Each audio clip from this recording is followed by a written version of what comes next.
On the program yesterday, we saw how Laban had pursued after Jacob. And after 7 days, Laban finally runs Jacob down. Of course, the Lord had intervened on Jacob's behalf and protected Jacob, gave a warning to Laban, see thou speak neither to Jacob either good or bad.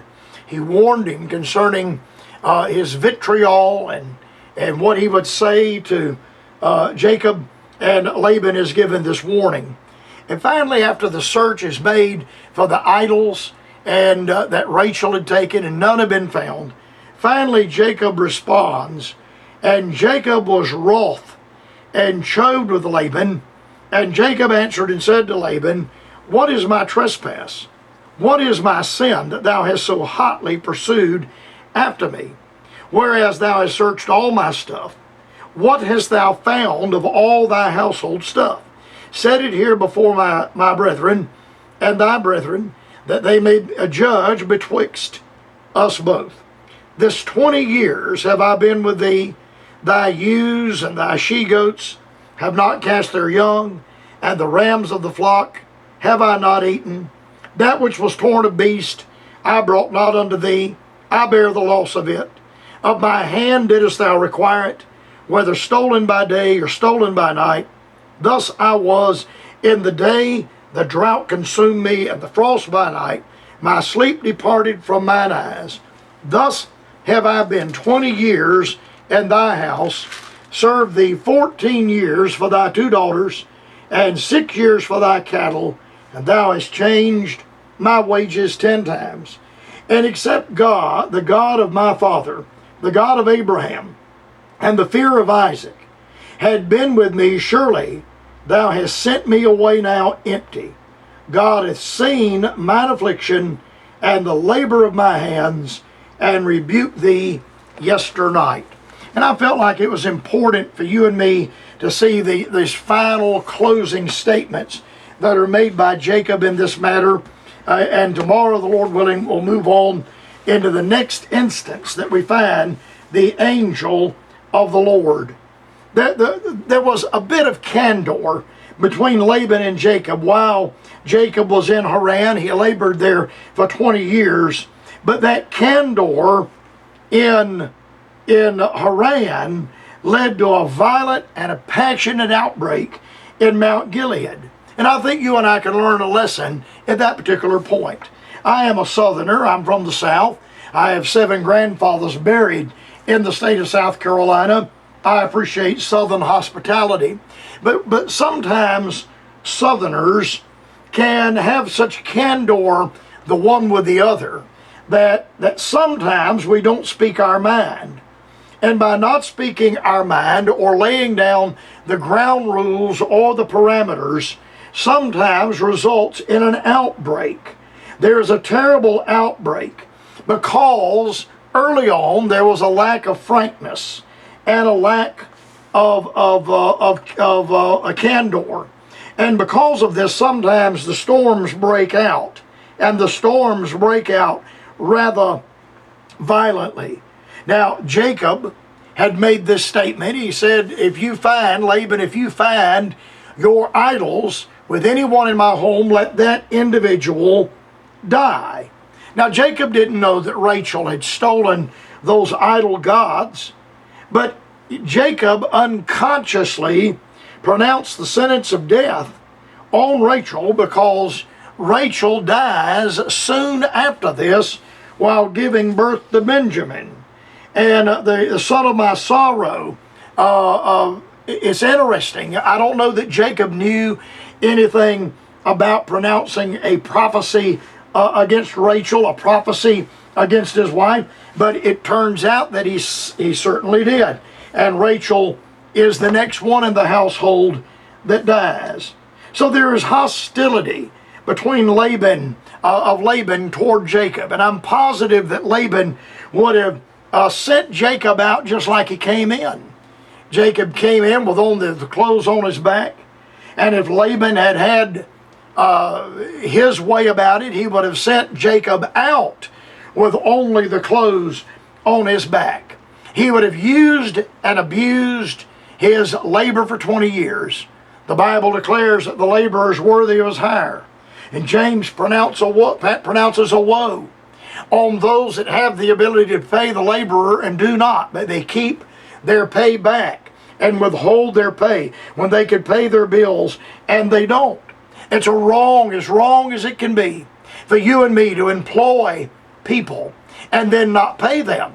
If I don't have the ability to pay them, I'm not going to employ them. And if I have the ability to pay them, I will pay them when the work is done. Now, I understand that there are laborers that take advantage.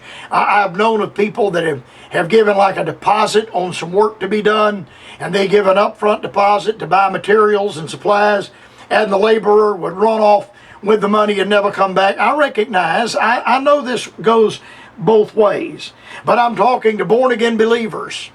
And you and I have a responsibility before God and a responsibility before our fellow man to pay our bills. We need to pay the laborers that labor for us. And Laban was such, his character was so lacking, that he would have sent Jacob away and never thought twice.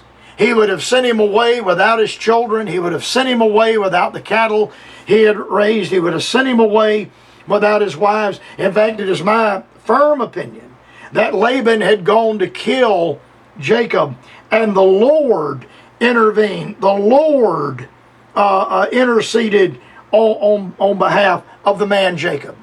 Now, I recognize that vengeance belongs to the Lord, and that you and I are not to take vengeance into our hands. I understand that people have done you wrong. I recognize people have done me wrong. But there does come a day, and that day came in the life of Jacob, when finally Jacob could vindicate himself. When Jacob could say loudly in the presence of Laban and all the people standing there, "What is my sin? What have I done? You prove that what I have said is not so. You prove what I have done is wrong." It's now Jacob's turn to pour the vials of wrath upon Laban. It is time for Jacob to vindicate himself. Now, I understand that people that are constantly trying to vindicate themselves, there might be a problem there. Somebody always trying to prove their honesty. If I'm honest, I don't have to prove my honesty. If I'm honest, I have nothing to prove. I'm an honest man.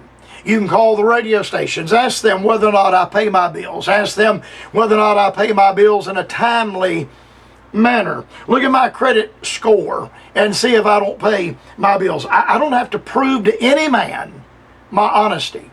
But there'll come a day, just like it was in the life of Jacob, when you can vindicate yourself. If I have done any wrong, if I've taken anything down to a shoe latchet, bring that charge. If I've done anything wrong, bring that charge before me and lay that charge at my feet. He upbraids Laban with the unreasonableness of his persecution. Then he taunts Laban of the fruitlessness of his search. You looked for the idol gods. You accused me of stealing the idol gods, and yet you've not been able to find them. Then he reminds Laban of the faithful service that Jacob had given for a period of 20 years. I suffered the loss. I lost nights of sleep. If I had livestock that died, I didn't charge that at your hand. Then he recalls the crafty attempts to defraud him, and that began with Leah rather than Rachel, and then making Jacob work another 7 years in arrears for Rachel, and then changing his wages 10 times concerning the cattle. And Jacob remembers that. The idea forgive and forget, there are some things you can forgive, but there are some things you can't forget. And I don't know that it's the will of God that you and I, quote unquote, forgive and forget. Paul the Apostle reminded Timothy concerning Alexander the coppersmith, he did me much evil. The Lord reward him for his deeds. There were other warnings that the man Paul gave to Timothy and those around about him. You need to watch the deeds of these people. You need to watch those people. John the Beloved calls out the deeds of the Nicolaitans. This idea of just forgive and forget. Let's all hold hands and sing Kumbaya. Jacob recalls the craftiness that Laban used to defraud Jacob out of his wages. And then he assures Laban that it was God's gracious care that protected him, that it was God's hand watching over him that protected him. And then he fiercely bids Laban accept the rebuke which God had addressed to him on the previous night. Now you and I recognize, what do we learn from this? Well, there are several things. You and I learn that God will protect us. You and I cannot prepare for every eventuality. There's no way that I can be totally prepared for everything that could possibly go wrong. There's no way I can be prepared for everything that could possibly backfire, everything that could possibly go haywire. There's no way that I can prepare for that. That's why you and I must walk by faith and not by sight. That's why we have to trust in the Lord to watch over us. And the Lord will watch over us and protect us with His angels. Angels are called a host. They're called a host because of their multitude. They are called a host because of their order. They are called a host because of the power of their protection of the saints. And they are called a host because they render cheerful obedience to the Lord. They are ministering spirits, and they do the bidding of the Lord. Now, from all of this, you and I learn that God cares for His people. God will protect His people.